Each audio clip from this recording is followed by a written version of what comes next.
अब जो मेरे पास समय है उसमें मुझे जो मुख्य कहना था वो कहूँगा, तुलसी की महिमा सुनाऊंगा, क्योंकि तुलसी हमारे जीवन में हमारे साथ एकदम सटी हुई है और उसका हमको रोज काम पड़ता है, तो हम उसके साथ रहते हैं, इसलिए तुलसी जी की कुछ बातें आपको बताऊंगा। लिखा है, शंकर भगवान के मुख से ये तुलसी महिमा बताई गई पद्म पुराण में। लिखा है कि तुलसी का महात्म्य भर सुन लेने से जन्म मृत्यु के चक्कर से हम छूट जाते हैं। जन्म से लेकर मृत्यु तक पर्यंत जितने भी पाप हुए हों, केवल तुलसी महात्म्य सुनने से नष्ट हो जाते हैं। सुनिए, लिखा है, तुलसी का पत्ता, फूल, मूल, शाखा, छाल, तना और मिट्टी आदि सभी पावन है। तुलसी संभवम सर्वम पावनम मृत्तिकादिकम। जो तुलसी काष्ठ का चंदन श्री कृष्ण को अर्पण करता और उनके श्री विग्रह में भक्ति पूर्वक लगाता है, वो सदा श्री हरि के समीप रमण करता है। यही हरिचंदन है। तुलसी का काष्ठ भी चंदन काष्ठ की तरह घिसा जा सकता है। यही सर्वांगे हरिचंदनम है, इसी को हरिचंदन। तुलसी का काष्ठ इसमें घिस दो, हो गया हरिचंदन, या तुलसी का पत्ता उसमें घिस दिया, हो गया हरिचंदन। ये ठाकुर जी को धराया जाए। जो तुलसी काष्ठ की आग से, तुलसी की जो सूखी लकड़ियां हैं उसको ऐसे ही कचरा समझकर फेंक न दें, इसका भी उपयोग है। लिखा है, जो तुलसी काष्ठ की आग से भगवान के लिए दीप जलाए, तो कान खोलकर सुनिए, उसको 10 करोड़ दीप दान का फल मिलता है। जो ब्राह्मण तुलसी काष्ठ की अग्नि में हवन करते हैं, उन्हें एक एक सिक्त अर्थात भात के दाने में अथवा एक एक तिल में अग्निष्टोम यज्ञ का फल मिलता है, जिस यज्ञ के कुंड में तुलसी का एक छोटा सा काष्ठ डाल दिया जाए। फिर लिखा है, तुलसी की लकड़ी की आंच से तैयार किए हुए नैवेद्य का थोड़ा सा भी अन्न भगवान केशव को अर्पण किया जाए तो वो मेरु के समान अन्नदान का फल देने वाला होता है। जो भगवान को तुलसी काष्ठ का धूप देता है, भगवान ने એટલે આપણે અગરબત્તી સળગાવી એમ સળગાવીને મૂકી દેવાય ને, મેં ટ્રાય કરી લીધી બોલવું હતું એટલે પણ બુઝાઈ જાય, એટલે આપણે ઘી કે કંઈક લગાડીને કદાચ કરીએ તો રહેશે। લખ્યું છે कि जो भगवान को तुलसी काष्ठ का धूप देता है, वह उसके फलस्वरूप 100 यज्ञानुष्ठान और 100 गौदान का फल प्राप्त करता है।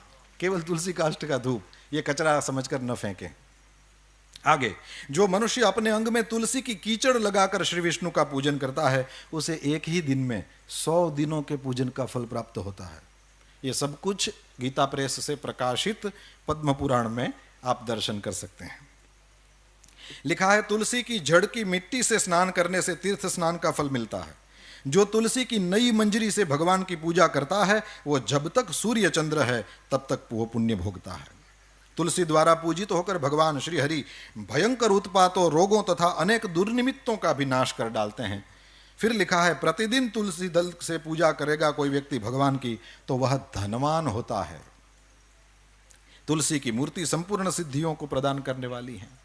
फिर लिखा है, पार्वण श्राद्ध के अवसर पर श्रावण मास में तथा संक्रांति के दिन तुलसी का पौधा लगाना ये अत्यंत पुण्यदायी है। तुलसी की जड़ में ब्रह्मा जी रहते हैं, मध्य भाग में भगवान जनार्दन रहते हैं और मंजरी में रुद्रदेव का निवास है, इसलिए शायद मंजरी रुद्रदेव को चढ़ती है। जिस घर, गांव या वन में तुलसी का वृक्ष हो, वहां जगदीश्वर श्री विष्णु प्रसन्न चित्त होकर निवास करते हैं। उस घर में दरिद्रता नहीं होती, वहां दुख, भय, रोग नहीं ठहरते।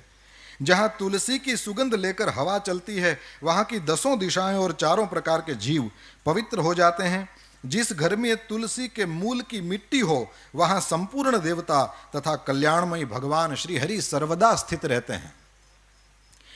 विशेषतः, अब ये थोड़ा अनजान सा लगेगा पर सुनेंगे तो बड़ा आनंद आएगा। लिखा है, विशेषतः शिव मंदिर में यदि तुलसी का वृक्ष लगाया जाए तो उसमें से जितने बीज तैयार होते हैं, मंजरी और मंजरी जब सूख जाए तो उसमें से बीज तैयार होते हैं, उसी को बो दें। आपको कहीं उसके पौधे लेने जाने की जरूरत नहीं, अपनी ही तुलसी से बार बार आप अपना तुलसी का पौधा नया कर लेंगे। कि शिव मंदिर में यदि तुलसी का वृक्ष लगाया जाए तो उसमें से जितने बीज तैयार होते हैं, फिर कान खोल के सुने, उतने ही युगों तक मनुष्य स्वर्गलोक में निवास करता है। भगवान के समीप पृथ्वी तल पर तुलसी लगाने से सदा वैकुंठ की प्राप्ति। तुलसी सर्वत्र पवित्र है और पुण्य तीर्थों में वो अधिक पावन मानी गई है। और फिर लिखा है कि तुलसी वृक्ष के बगीचे का दर्शन और स्पर्श कर लेने मात्र से भी ब्रह्म हत्या आदि पाप नष्ट हो जाते हैं। जिनका मृत शरीर, अब थोड़ी और्ध्वदेहिक बातें भी कर लें और फिर मैं पूरा करूंगा। लिखा है, जिनका मृत शरीर तुलसी काष्ठ की आग से जलाया जाता है, वे विष्णु लोक में जाते हैं। मृत व्यक्ति यदि व्यभिचार आदि किसी भी पाप से ग्रस्त हो, तुलसी काष्ठ की अग्नि से देह का संस्कार होगा तो वो शुद्ध हो जाएगा। लिखा है, जिसकी मृत्यु के समय श्री हरि का कीर्तन, स्मरण और तुलसी की लकड़ी से जिस शरीर का दाह किया जाए उसका पुनर्जन्म नहीं होता। आपको लगेगा कि इतने सारे तुलसी काष्ठ कहाँ से लाएं, क्योंकि मनुष्य शरीर के लिए तो ज्यादा चाहिए।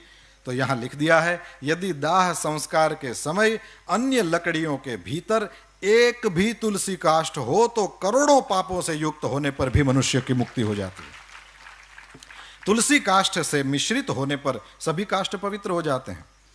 वैसे श्मशान में यदि कभी जाना हो तो लिखा है कि श्मशान का वो जो मृतक अग्नि है, चिता जब जलाई जाए तो मृतक जो अग्नि है उसमें से जो धुआं उठता है, वो धुआं यदि स्पर्श कर जाए तो लिखा है कि जन्म भर किया हुआ पुण्य खत्म हो जाता है।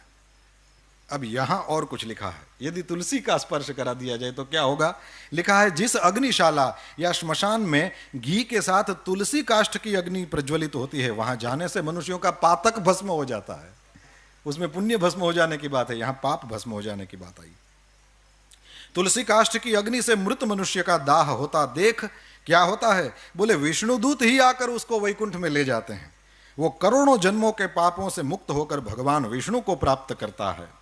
जो मनुष्य तुलसी काष्ठ की अग्नि में जलाए जाते हैं उन्हें विमान पर बैठकर वैकुंठ में जाते देखकर देवता उनके ऊपर पुष्पांजलि चढ़ाते हैं। ऐसे जीव को देखकर भगवान विष्णु और शिव संतुष्ट होते हैं, और लिखा है, श्री जनार्दन सामने जाकर हाथ पकड़कर अपने अकदाम में ले जाते हैं। और फिर पिंडदान की बात, पिंडदान में लिखा है कि तुलसी दल को मिलाकर पिंडदान करने से 100 वर्ष तक पितर तृप्त रहते हैं। यह तो किया ही जाता है। तुलसी वन की छाया में पितरों को तर्पण करना चाहिए। वहां किया हुआ पिंडदान लिखा है पितरों के लिए अक्षय होता है। और 260वां अध्याय, इसमें समुद्र मंथन की कथा है, और समुद्र मंथन की कथा में नई बात लिखा है, महालक्ष्मी जी प्रकट हुई, फिर चंद्रमा प्रकट हुए, और पद्म पुराण का वचन है कि चंद्रमा प्रकट हुए जो हम सबके मामा हैं। और फिर लिखा है कि इनके बाद समुद्र मंथन से भगवान श्री हरि की पत्नी तुलसी जी प्रकट हुई, जो परम पवित्र है और संपूर्ण विश्व को पावन बनाने वाली है। जगन माता तुलसी का प्रादुर्भाव श्री हरि की पूजा के लिए ही हुआ है। और सच में कभी भी श्री हरि का दर्शन करिए, मंगला के बाद जब ऋषि कुमार ठाकुर जी को सजा देते हैं पुष्पों की मालाओं से, तो उनके चरणों का फिर दर्शन नहीं होता। वो इसलिए नहीं कि नहीं कराना चाहते, लेकिन इसलिए कि उसमें तुलसी से वो दोनों चरण आच्छादित रहते हैं। अंत में श्री राजेंद्र दास जी महाराज के द्वारा सुनी हुई एक बात कह करके पूरा करूंगा। उन्होंने कहा कि तुलसी जी क्यों इतनी ज़्यादा चढ़ाई जाती हैं। बोले इसलिए चढ़ाई जाती हैं कि तुलसी की जो मंजरी होती है, उस मंजरी में सफ़ेद छोटे छोटे फूल होते हैं, उसमें से कोई सुगंध आती है।